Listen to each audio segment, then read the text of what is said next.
नमस्कार. तर ही एक मी पूर्वी वाचलेली कथा, जी माझ्या मनाला खूप भावली आणि तुम्हाला सांगितल्याशिवाय राहणार नाही, अशी एक कथा आहे. भावनात्मक. तर ती कथा अशी आहे, की आता लोकलमध्ये आता मुंबई पुण्याच्या लोकल्स काय सगळं फास्ट. तर ते एका लोकलमध्ये एका चोरानं एका प्रवाशाचं पॅकेट मारलं आणि तो खाली जंप मारून पसार झाला. सराईत चोर होता तो. तर त्या चोरानं त्याचं पाकीट मारलं त्या तरुणाचं आणि तो पसार झाला.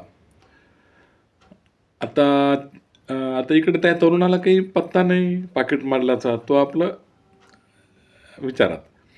इकडं चोरानं ते पाकीट चोरलं. तो त्याच्या घरी आला. सर्वप्रथम त्या चोरानं उत्सुकतेनं ते पाकीट उघडून पाहिलं. त्याच्यामध्ये 7,000-8,000 रुपये होते एकूण. 7,000-8,000 रुपये होते त्या मुलाचे, जे त्यानं मारलं पाकीट. आणि पुन्हा त्या मुलाचा पूर्ण पत्ता होता त्याच्यावर. आता त्या काळात काही मोबाईल नव्हते. म्हणजे ही गोष्ट किती जुनी असेल याचा विचार करा. मोबाईलचा शोध लागला नव्हता. पण ते ॲड्रेस कार्ड वगैरे, प्रिंट कार्ड ते तर आहेच आहे. त्याचा छापील पत्ता होता, नाव, गाव.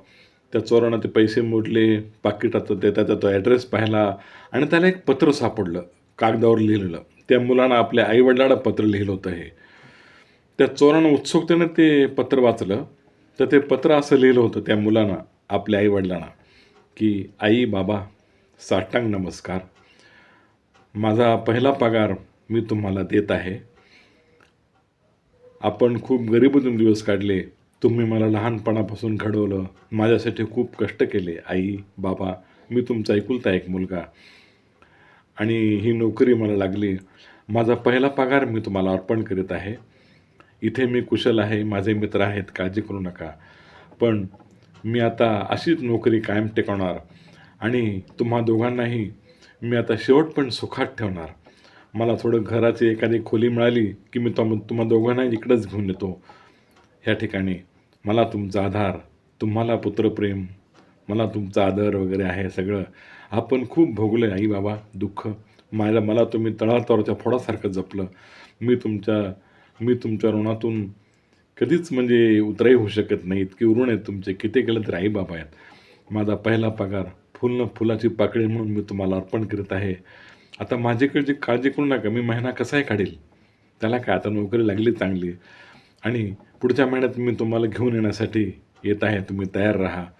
इथं मी तोपर्यंत एक खोली बघतो. आई, बाबा, मला तुमची नेहमी आठवण येते. आपली गरिबी मी कायमची दूर करणार आहे. हा माझा पगार तुमच्या लाडक्या पुत्राकडून तुम्हाला सप्रेम भेट.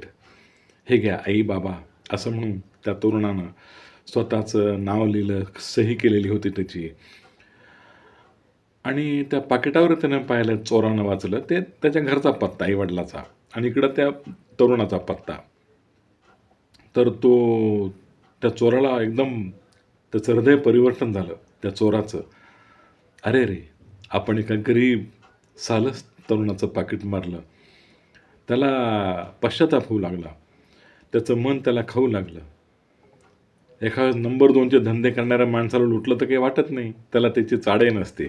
त्याचे 5,000-25,000 रुपये आणले तरी त्याला कळत नाही. पण ह्याचा घामाचा पैसा आहे म्हणे. हा किती गरिबीतून दिवस काढले म्हणतो आपल्या आई-वडिलांना. त्याला चोराच्या डोळ्यातून अश्रू आले. तो लगेच त्या पत्त्यावर त्या तरुणाच्या घरी गेला. तो तरुण तिथं बसलाच होता खिन्न स्वरात. कारण त्याचे पैसे गेले, ते पाकीट गेलं ते कळालं.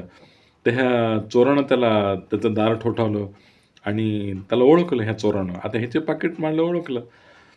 पण त्या तरुणानं काही ह्याला ओळखलं नाही. तर तो चोर म्हणाला, "माफ करा, मी तुमचं पाकीट चोरलं होतं. मी एक चोर आहे. मी कदाचित तुमच्या पैशाचा वापर केला असता. पण तुम्ही तुमच्या आई जे पत्र लिहिलं, ते पत्र मी वाचलं आणि माझ्या डोळ्यातून अश्रू आले हो. माझ्या डोळ्यातून अश्रू आले. मला वाटलं, की मी एका सालस सज्जन तरुणाचे पैसे चोरले. मला क्षमा करा. हे घ्या तुमचे पैसे.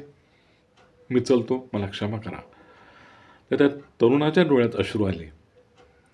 त्यानं त्या चोराला म्हणजे प्रेमानं मिठी मारली आणि तो चोरही रडायला लागला. "मला वाटेल ते शिक्षा करा. मी काही म्हणणार नाही." तर तो तरुण म्हणाला, "अहो जाऊ द्या, शिक्षा कसली. तुम्हाला पश्चात्ताप झाला हेच मला समाधान आहे." त्या तरुणानं बळच म्हणजे प्रेमानं आता ओळख न पाळत पण त्या चोराला ₹500 देऊ केले, पण त्या चोरानं घेतलेच नाहीत. तो म्हणला, "नाही, मला हे नको वाटायलंय." असं म्हणून थोडा वेळ जसं की जुनी ओळख आहे असं दोघं बोलत बसले आणि मग तो चोर निघून गेला. इकडं त्या तरुणानं ते पैसे आपल्या आई पाठवले.